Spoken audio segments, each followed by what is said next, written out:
One, first off, I want to give all praises, honor, and glory to Yahweh, Bahashem, Yahweh Shai, Bahashem, Rabachakwadash. I want to give double honors to our apostles and elders at the Great Millstone who ruled well and taught us this truth. And a sincere peace and salutations to all the Aki and pushing this word in truth and in all sincerity. It's the brother Ganon coming back with a quick video. And this word is going to be quick. I'm about to put up this video that I was just watching on the web and just go into it. Let me just jump over here. And I don't own no rights to this, so fair use, educational purposes. This was off of X. This is Gavin Newsom. He was on the Tonight Show. Let me see 1 second.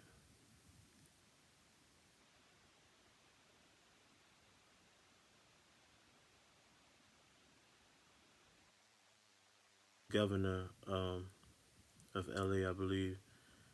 Let me just.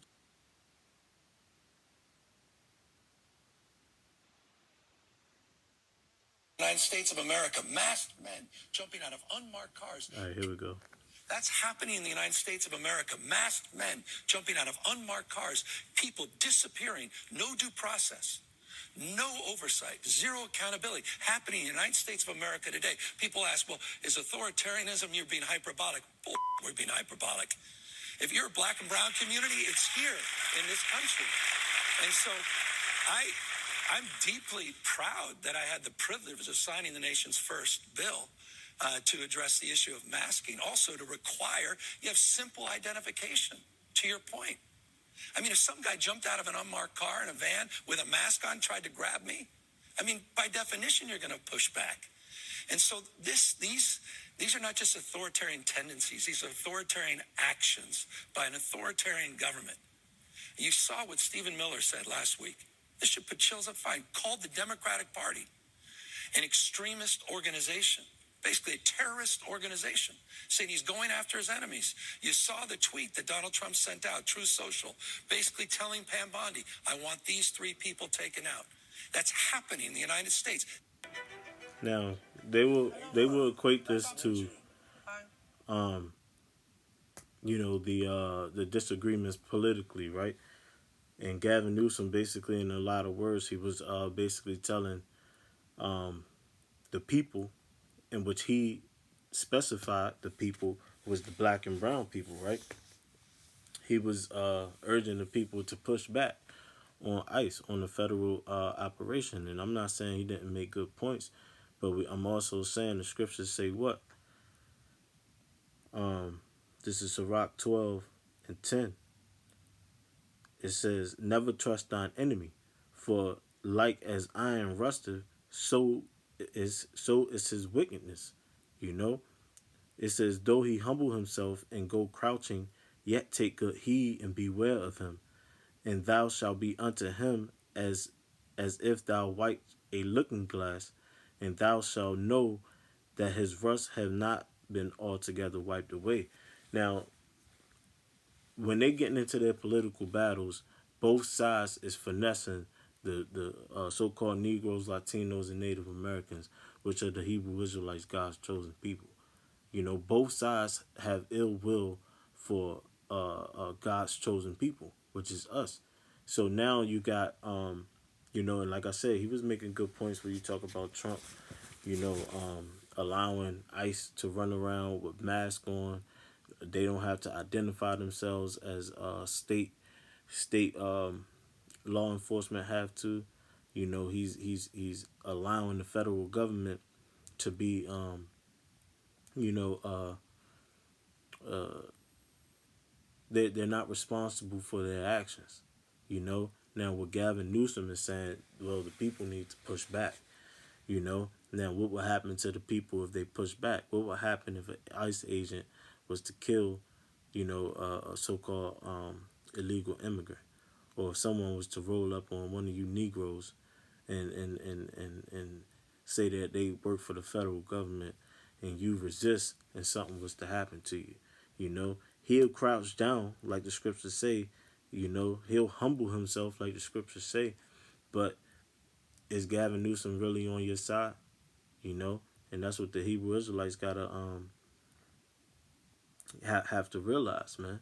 You know, there was a disdain, hate for you. You know, all the way in the womb of our mother. You know, where Jacob and Esau was wrestling in the womb. You know,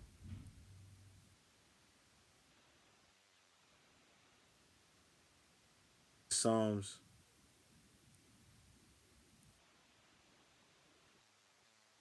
5:21. His mouth was smoother than butter, but war was in his heart. His words were softer than oil, yet were they drawn swords. So he knows what's going to happen if you niggas take what he's saying. He knows it's going to be all out war. Ultimately, what I believe through the spirit, is but both sides is really working together. You know, if they saying in Psalms 83,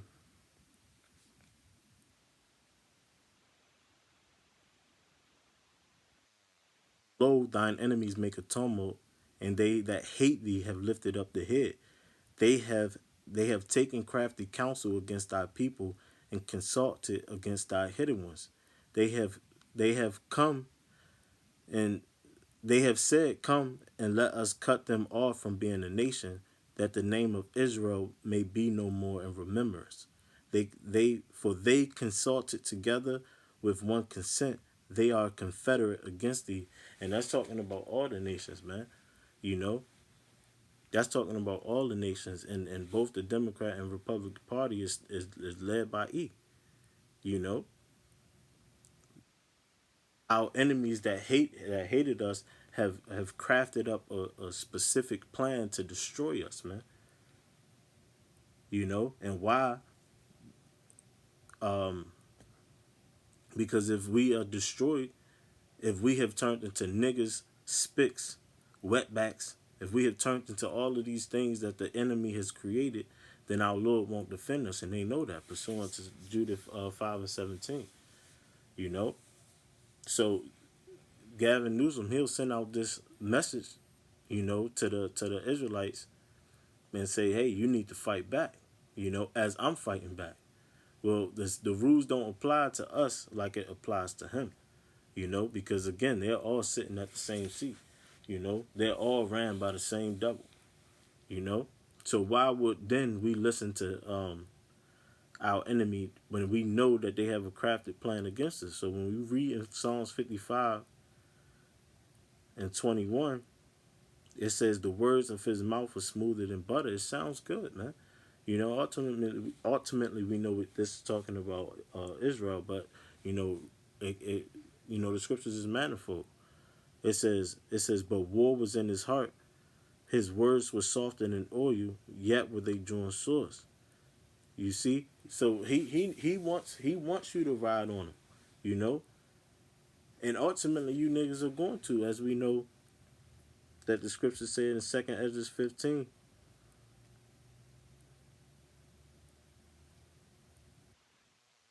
And 1, it says, behold, speak thou in the ears of my people the words of prophecy which I will put in thy mouth, saith the Lord, and cause them to be written in paper, for they are faithful and true. Salakia. Jumping down to 14. It says, woe to the world and them that dwell therein, for the sword and their destruction draweth nigh, and one people shall stand up and fight against another, and swords in their hands. For there shall be sedition among men, and invading one another. They shall not regard their kings nor princes, and the course of their actions shall stand in their power. You see? So that's what we know. Ultimately, all the other nations and you niggas is going to go do the. You're going to ride out, man.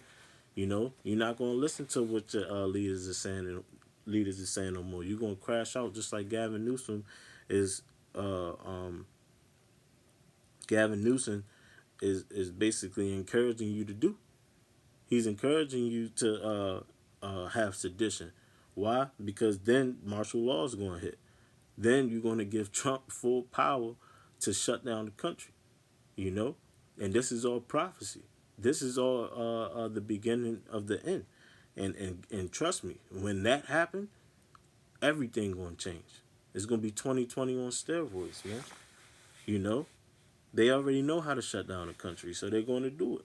You know, and the scriptures is warning you.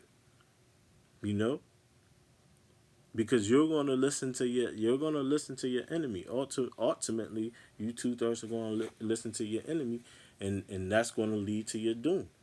You know, but guess what? The elect is going to be all right. Zechariah 13:8. It says, "And it shall come to pass that in all the land of Israel, saith the Lord, two parts therein shall be cut off, but the third shall be left therein." Who is the third? The third is, Lord's willing, we are the men of the Lord that has hearkened. You know, like it says in Deuteronomy. You know, if thou shalt hearken, then all these blessings will overtake thee. You know, at that time we didn't listen. You know, but we're getting that second chance, and the elect is going to listen on this side. That's why we're not going to be caught up in this shit. You know, and some brothers may get captured, some brothers may go to the concentration camp, and we know some brothers may be beheaded. You know, but still, our promise and our glory is waiting for us in heaven, man. You know, and it's going to be played out here on earth. It says, Zechariah 13:8, "And it shall come to pass that in all the land, saith the Lord, two parts therein shall be cut off and die, but the third shall be left therein.